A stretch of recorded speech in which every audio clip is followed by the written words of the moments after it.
Paris Luxury Summit est une réussite. De par la richesse des intervenants, mais aussi de leur intervention. Une conférence vraiment intéressante, un public très attentionné. Une organisation vraiment au top et du contenu de haut niveau. Beaucoup de stimulation, beaucoup de bienveillance aussi, de la curiosité, l'ouverture d'esprit. J'ai trouvé ça extrêmement riche, très riche. C'était encore une matinée très inspirante. J'ai trouvé que ça donnait une vision très globale du luxe aujourd'hui.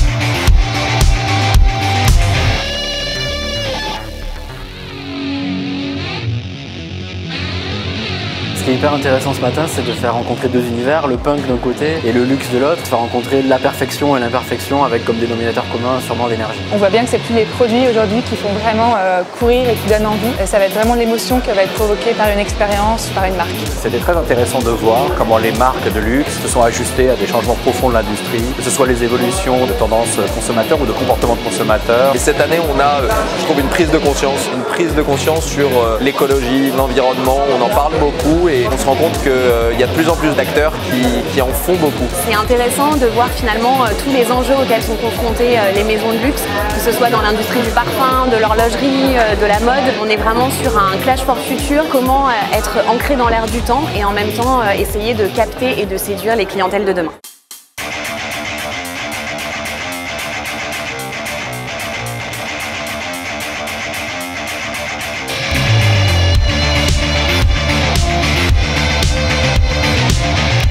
L'idée punk que j'ai retenue ce matin, c'est le Clash Data, que je trouve super intéressant. Une super idée punk, c'est bien évidemment la donnée. Exploiter la donnée, pour penser différemment, pour innover. On peut innover créativement, mais aussi innover dans la façon dont on s'adresse à ses cibles. On croit que la data, c'est automatique et que la data est toute puissante. Or, en fait, la data ne peut pas tout. On a de plus en plus aujourd'hui de véritables consommateurs punk qui ont cette capacité à se rendre furtifs. Et quand on les voit, c'est parce qu'ils ont décidé d'être vus et pas l'inverse. La bonne idée, c'est peut-être de continuer à innover, de ne pas être consensuel, D'être en mouvement. de faire preuve un peu de courage et de casser les codes. D'avoir l'audace de franchir la ligne rouge. Parce que finalement, ce qu'on voit, c'est que l'écosystème s'organise pour le meilleur. C'est se poser la question notamment pour les générations futures de quel type de luxe on veut offrir. Les aides sont dans l'affirmation, une affirmation écologique, une affirmation politique et une affirmation prix. Je trouve qu'une bonne idée, c'est celle de la fondatrice de My Little Paris sur pourquoi pas viser le second hand, le fait d'aller capter le marché de seconde main. Je suis très inspirée par Patagonia qui a ouvert des boutiques second hand dans l'ensemble de ses retails et je pense que c'est une démarche à suivre notamment pour les marques de luxe. C'est un bon moyen de recycler d'une certaine façon des maisons qui ont des valeurs, qui ont aussi un héritage. Si